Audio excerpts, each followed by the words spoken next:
Good morning students. Topic आपका है electromagnetic force. अब जो इलेक्ट्रोमैग्नेटिक फोर्स आपका होगा, ये फोर्स क्या होगा, कैसे होगा, यहाँ पर आपने ये डील करना है। अब ये फोर्स आपका इसमें होगा बिटवीन चार्ज पार्टिकल्स। किन के बीच का फोर्स आपका, ये चार्ज पार्टिकल्स के बीच का फोर्स आपका ये रहेगा। और जो आप वहाँ पर सिंपलेस्ट फॉर्म अगर मैं आपके साथ देखते हो तो बेसिकली ये जो फोर्स आपका होता है, चार्जेस जो रेस्ट पर आपके होते हैं उनके बीच का फोर्स ये होगा। चार्जेस एट रेस्ट जो आपके पास में होंगे उनके बीच का फोर्स आपके पास में ये रहेगा। अब ये फोर्स आपका कूलम्ब्स लॉ के अकॉर्डिंग आपको दिया जाता है। जो फोर्स आपके पास में आता है ये किसके इक्वल आता है, constant into product of magnitude of two charges divide by square of distance between two charges. अब ये फोर्स आपके पास में है, फोर्स आपका अट्रैक्टिव भी हो सकता है और रिपल्सिव भी हो सकता है। अट्रैक्टिव आपके पास में कहाँ पर होगा, अट्रैक्टिव फोर्स आपके पास में होगा अनलाइक चार्जेस के बीच में, और रिपल्सिव आपका होगा किसके बीच का, लाइक चार्जेस के बीच में। ये रिपल्सिव आपके पास में रहेगा। और जो चार्जेज आपके मोशन में होंगे तो ये वहाँ पर मैग्नेटिक अफेक्ट आपका जनरेट करते हैं। और जो मैग्नेटिक फील्ड आपका है, मैग्नेटिक फील्ड नियर वाई जो भी मूविंग चार्जेज आपके होते हैं उन पर फोर्स ये अप्लाई करता है। और जो इलेक्ट्रिक और मैग्नेटिक फिनोमेनाज आपके पास में हैं वो इनसेपरेबल आपके हैं, तो इसका आंसर को नाम दिया गया इलेक्ट्रोमैग्नेटिक फोर्स का। ठीक। अब ग्रेविटेशन फोर्स की तरह ही आपके पास में इलेक्ट्रोमैग्नेटिक फोर्स एक लॉन्ग रेंज फोर्स आपका होगा, एक लार्ज डिस्टेंस पर ऑपरेट करता हुआ आपका ये फोर्स होगा। लेकिन जो आपके पास में है इलेक्ट्रोमैग्नेटिक फोर्स आपका ग्रेविटेशन फोर्स के कंपैरिजन में स्ट्रॉन्ग होगा। और कितना ये स्ट्रॉन्ग होगा, स्ट्रॉन्ग आपके पास में ये होगा 10⁻36 वहाँ पर आपके पास में ये रहेगा।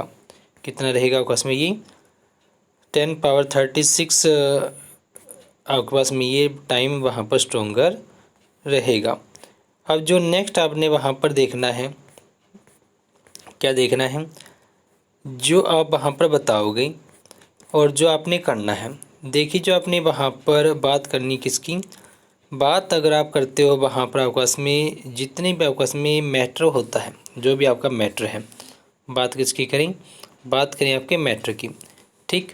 मैटर आपका वहाँ पर जो उसके एलिमेंट्री पार्टिकल्स होते हैं, एलिमेंट्री चार्ज पार्टिकल्स आपके पास में होते हैं इलेक्ट्रॉन्स और प्रोटॉन्स। और जो आपके पास में है वहाँ पर इलेक्ट्रॉन और प्रोटॉन के बीच का जो फोर्स होगा वो फोर्स किन्हीं दो मासेस के बीच के फोर्स से कहीं ज़्यादा स्ट्रॉन्ग होगा अगर मासेस को वहाँ पर आप लेकर चलते हो। ठीक। मतलब जितना मास आपका उसमें प्रोटॉन न्यूट्रॉन का उतना ही मास आप वहाँ पर लेकर चलिए और उनके बीच का डिस्टेंस आप सेम रखिए, तो आप ये पाओगे कि इलेक्ट्रोमैग्नेटिक फोर्स की वैल्यू ज़्यादा होगी, ग्रेविटेशन फोर्स की वैल्यू कम आएगी।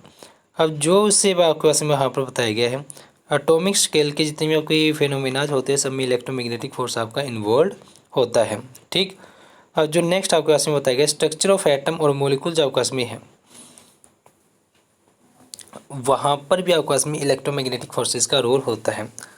जो dynamics of chemical reactions and mechanical thermal and other properties of material आपके हैं उनके अंदर भी इलेक्ट्रोमैग्नेटिक फोर्स आपका एक्ट होता है। In understanding the macroscopic forces like tension, friction, normal force, spring force etcetera, gravity is always attractive wheel electromagnetic force can be attractive और repulsive.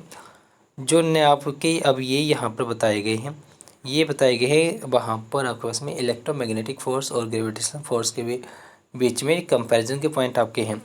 आपका जो इलेक्ट्रोमैग्नेटिक फोर्स होता है वो हमेशा अट्रैक्टिव होता है, लेकिन इलेक्ट्रोमैग्नेटिक फोर्स आपका अट्रैक्टिव भी हो सकता है और रिपल्सिव भी हो सकता है। ये डिपेंड करता है आपका में किस पर, वहाँ पर वैरायटी ऑफ चार्जेस पर। हालांकि मास आपका सिर्फ एक ही टाइप का होता है और वो आपका हमेशा वहाँ पर क्या होता है, हमेशा आपके में वहाँ पर ये पॉजिटिव होता है, नेगेटिव मास कभी भी आपका नहीं होता। ठीक। लेकिन आपके में चार्ज दो वैराइटीज़ में होता है, वो पॉजिटिव भी हो सकता है और साथ में आपका नेगेटिव भी हो सकता है। क्लियर है। और जो वहाँ पर आपका इसमें मैटर है, मैटर आपका इनिशियली हमेशा इलेक्ट्रिकली न्यूट्रल होता है।